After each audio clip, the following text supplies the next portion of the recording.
तो आज women's day है और इस पर मैं तुम्हें एक छोटी सी कहानी सुनाने वाला हूँ जिससे शायद कुछ डाउट्स होते हैं कुछ बच्चों के मन में, वुमेंस के मन में भी और मेंस के मन में भी। जितने भी हमारे यहाँ बच्चे होते हैं, कभी कभी हम कुछ चीज़ें डिस्कस करते हैं तो वो लोग एक क्वेश्चन पूछते हैं मेरे से, बल्कि मैं ही पूछता हूँ क्या, कि मेट्रो में जब भी कभी आप सफ़र करते हो, नॉर्मली हमारी बात होती है वुमन इक्वेलिटी की, सभी वुमेन्स मेंस के इक्वल होने चाहिए, गर्ल्स बॉयज़ से इक्वल होनी चाहिए। लेकिन जब हम कभी मेट्रो में जाते हैं, मैं जब जाता हूँ तो मुझे एक चीज़ दिखती है कि हर एक मेट्रो के कंपार्टमेंट में हर एक सीट जो होती है लंबे वाली, उसके लास्ट में 2 सीट्स वुमेन्स के लिए स्पेसिफिकली रिजर्व होती है। एक पूरा का पूरा डब्बा भी दिया हुआ है वुमेन्स को और हर एक कंपार्टमेंट में कुछ सीट्स भी अलग से रिजर्व दी हुई है। तो मैं जब कभी मेट्रो में जाता था, पहले जब कभी मेट्रो में मैं जाता था तो मुझे ऐसा लगता था कि ये बड़ा अत्याचार हो रहा है यार, हम लड़कों की कोई फीलिंग ही नहीं है, बताओ। हमारे लिए ना कोई कंपार्टमेंट रिजर्व्ड है अलग से, ना ही कोई अलग से सीट रिजर्व्ड है कि स्पेशली फॉर द मैन ही बैठेंगे यहाँ पर, ऐसा कुछ है ही नहीं। और वहाँ बैठ जाओ तो वुमेन्स आ जाती थी, उठना पड़ता था हमें, तो मुझे बड़ी तकलीफ होती थी। लेकिन मेरे साथ एक दिन एक ऐसा इंसिडेंस हुआ कि ये तकलीफ सारी दूर हो गई। मेरी ये प्रॉब्लम, जो मेरी शिकायतें रहती थी कि ऐसा होना चाहिए, सीट रिजर्व होनी चाहिए, नहीं होनी चाहिए, तो मेरे साथ कुछ ऐसा हुआ जिसने मेरी थिंकिंग चेंज कर दी और मैं इस इंसिडेंस को, जो कि रियल इंसिडेंस है, मेरी लाइफ में हो चुका है, उस इंसिडेंस को आप सबके साथ शेयर कर रहा हूँ। और ये मैं वीडियो भी इसलिए रिकॉर्ड कर रहा हूँ ताकि मैं बाकी सबको भी इस चीज़ के बारे में बता सकूँ, इस इंसिडेंस के बारे में। तो ऐसा था कि एक बार जब मैं अपनी आर्टिकलशिप से वापस आ रहा था, CA में क्या होता है, 3 साल की आर्टिकलशिप होती है ट्रेनिंग, तो मैं ट्रेनिंग करके वापस आ रहा था। उस दिन मैं बहुत लेट हो गया था, रात को शायद करीब 8:30 पौने 9 का टाइम था और मैं आनंद विहार बस स्टॉप पर वेट कर रहा था अपने मोदी नगर आने की, और बस की वेट कर रहा था मैं। तो वहाँ पर क्या होता था उस टाइम आनंद विहार में, मैं ये बात कर रहा हूँ करीब 2012 के आसपास की, तो उस टाइम क्या होता था आनंद विहार में रात को 7:30-8 बजे के बाद इतनी भीड़ हो जाती थी वहाँ, क्योंकि हर आधे घंटे में बस आती थी और करीब 8:30-9 बजे तक लास्ट बस होती थी वहाँ। तो और वही ऑफिस के लोगों का आने का टाइम होता था, तो बहुत भीड़ होती थी बस में, एकदम से बस आती थी, सब भाग के चढ़ जाते थे बस में, और फिर बस पूरी भर जाती थी, सीट मिलती ही नहीं थी। तो क्या था कि हम तो डेली वाले थे, तो उस दिन भी ऐसा हुआ, बस आई, जैसे रुकी भागा हम और जाके चढ़ गए सीट पे, और सीट मेरे को मिल गई आराम से बस में। लेकिन वहाँ क्या हुआ कि बस में मैं जब बैठा तो बराबर में एक लड़की आके खड़ी हुई। उस लड़की को मैं थोड़ा बहुत जानता था, क्योंकि मैं कई बार आनंद विहार अप डाउन करता था, तो वो भी बस में मेरे को दिखी, और 1-2 बार उससे छोटी मोटी बात हुई, तो वो भी आर्टिकलशिप भी कर रही थी, कहीं मोदी नगर से ही थी वो भी। तो उसको मैंने देखा, उसने मेरी तरफ देखा थोड़ा सा, और पूरी बस में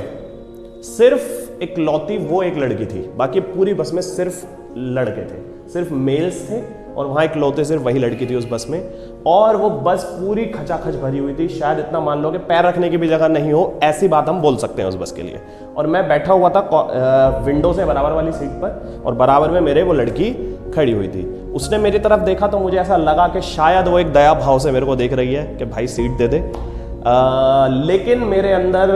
हर एक इंसान के अंदर एक शैतान होता है और एक अच्छा इंसान भी होता है। तो उस दिन क्या था, मैं बहुत थका हुआ था उस दिन, मैंने शायद फिजिकल वेरिफिकेशन किया था स्टॉक का अपने ऑडिट में, तो मैं बहुत ज़्यादा थका हुआ था। और उस दिन मेरे को लगा था कि यार इस सीट की ज़रूरत तो आज तक मुझे है, तुमसे ज़्यादा आज मुझे ज़रूरत है, तो आज मैं यहीं बैठूंगा, मैं नहीं उठने वाला। नॉर्मली मैं कभी कभी सीट दे देता था, लेकिन उस दिन थोड़ा शैतान ज़्यादा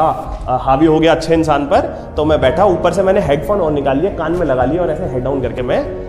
वहाँ बस में लेट गया। तो मेरे को ऐसा लगा कि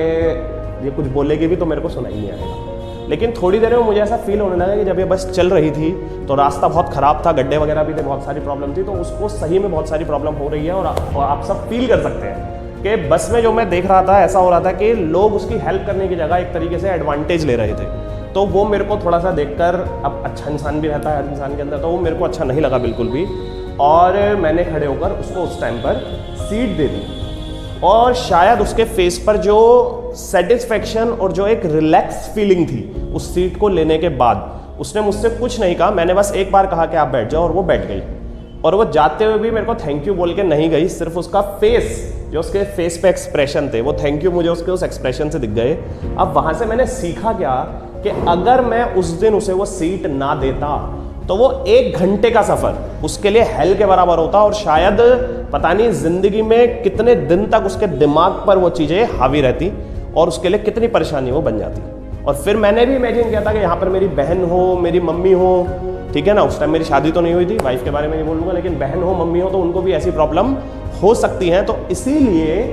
फिर मेरे को उस दिन मेरी थिंकिंग चेंज हुई कि मेट्रोज में अगर सीट रिजर्व्स हैं गर्ल्स के लिए तो उसका एक बहुत बड़ा रीजन है कि गर्ल्स के साथ बहुत सारी प्रॉब्लम्स है, और हमारे यहाँ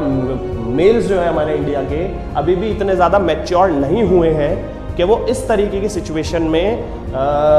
उनकी हेल्प करने की जगह गर्ल्स की, बहुत सारे मेल्स अच्छे हैं, बहुत सारे, मैं भी अच्छा हूँ, ऐसी बात नहीं है, और भी हमारे स्टूडेंट जितने बैठे हैं काफ़ी अच्छे बॉयज़ यहाँ पर होंगे, लेकिन ज़्यादातर कुछ चीज़ें ऐसी सिचुएशन में जब लड़कियाँ फंस जाती हैं तो उनको हेल्प करने वाले कम मिलते हैं और एडवांटेज लेने वाले ज़्यादा मिलते हैं। तो ऐसी सिचुएशन में अब मेरे को लगा कि उस बस में अगर उसकी 2 सीट भी गर्ल्स के लिए वहाँ रिजर्व होती तो उसको, लड़की को मेरी तरफ ऐसे देखना नहीं पड़ता कि भाई सीट दे दे, और ऐसी परेशान वो ना रहती। उस बस में वो 2 सीट उसके लिए अगर रिजर्व होती, जबकि होती है बस में भी महिलाओं के लिए रिजर्व, लेकिन बस में कोई फॉलो करता नहीं है, लेकिन अगर प्रॉपरली उसके लिए रिजर्व होती तो वो वहाँ बैठती और उसको ऐसे मेरी तरफ ऐसे अरमान से नहीं देखना पड़ता कि भाई मेरे को सीट दे दे, लाचारी से नहीं देखना पड़ता। तो इसीलिए ये जो मेट्रोज में सीट रिजर्व होती हैं और बसेस में सीट रिजर्व होती हैं, इसका रेस्पेक्ट करें, इसकी रेस्पेक्ट करें। वुमेन्स के लिए अभी हमें रिजर्वेशन बहुत जगह देनी ज़रूरी है, क्योंकि अभी हमारे देश के लोगों की मेंटेलिटी इतनी पूरी तरह ब्रॉड नहीं हुई है कि अभी भी वो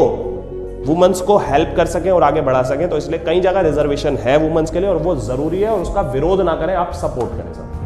तो ये इंसिडेंट जब मेरे साथ हुआ तो मेरी आंखें खुली, तो आई होप सो आप में से बहुत सारे लोगों की आंखें खुली होंगी जो यहाँ बैठे हैं और जो शायद वीडियो में भी सुन रहे हैं, क्योंकि ये शिकायत बहुत लोगों को रहती है कि बस में सीट रिजर्व होती है, गर्ल्स के लिए सीट रिजर्व होती है, लेकिन ये ज़रूरी है हमारे लिए, हमारी सोसाइटी के लिए फिलहाल ये ज़रूरी है, समझे। तो ये छोटी सी एक स्टोरी थी वुमेंस डे पर। Happy women's day to you all, thank you.